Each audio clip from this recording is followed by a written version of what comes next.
মাসের শেষে 20 তারিখের পরে প্রতিটা মধ্যবিত্ত পরিবার বা চাকরিজীবীর বউরা কিভাবে চলে এটা শুধুমাত্র তারাই জানে।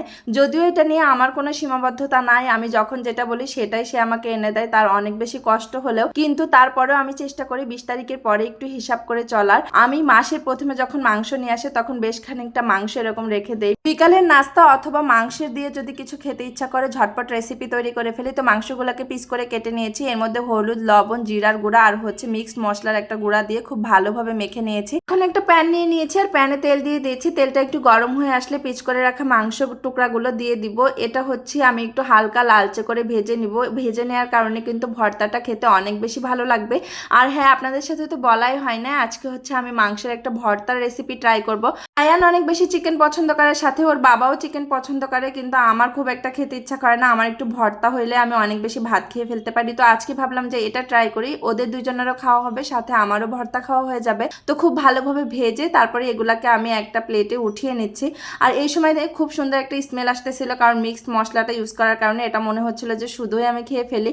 তারপরে হচ্ছে এখন একটা ব্লেন্ডারে দিয়ে আমি এটাকে একটু ব্লেন্ড করে নেব। আপনারা চাইলে এটাকে শিলপাটাও বেটে নিতে পারেন। তো এই যে এখানে ব্লেন্ড করে নিয়েছি, একেবারে বেশি মিহি করা যাবে না। তো এইখানে আমি হচ্ছে সাথে 2-3টা কাঁচামরিচও দিয়ে দিয়েছিলাম যাতে খুব সুন্দর একটা ফ্লেভার আসে। আর এর মধ্যে আমি একটু চিলি ফ্লেক্স দিয়ে দিয়েছি লবণ। ভাজার সময় কিন্তু লবণ দিয়েছিলাম, অবশ্যই পরিমাণ মতো দিতে হবে। দিয়েছি ধনিয়া পাতা কুচি।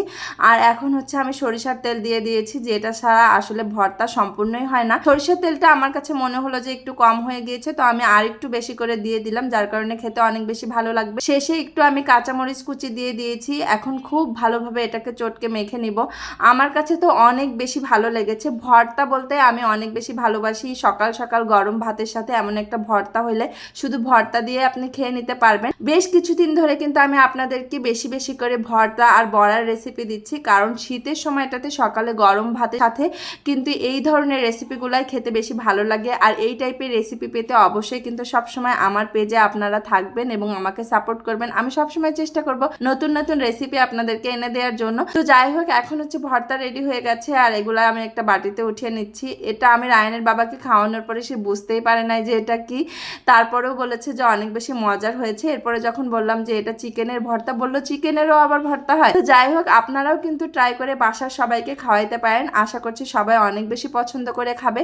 আমি তো ভর্তা বানানোর সাথে সাথে আমাকে খেতেই হবে, আমি লোভ সামলাইতে পারি না। তো প্লেটে ভাত নিয়ে নিয়েছি আর হচ্ছে 2 পিস এখানে নিয়ে নিলাম মাংসের ভর্তা। খুব ভালোভাবে এটাকে মেখে সাথে একটা কাঁচামরিচ নিয়ে নিয়েছি। আর এটা যখন খাচ্ছিলাম তখন হচ্ছে তাহসান ভাইয়ের বউ রোজা ভাবির কথা মনে পড়তেছিল। তো যাই হোক, এটা ছিল আমার আজকের মাংস ভর্তার রেসিপি। আপনাদের কাছে কেমন লেগেছে অবশ্যই জানাতে ভুলবেন না। ভালো থাকবেন সবাই, আল্লাহ হাফেজ।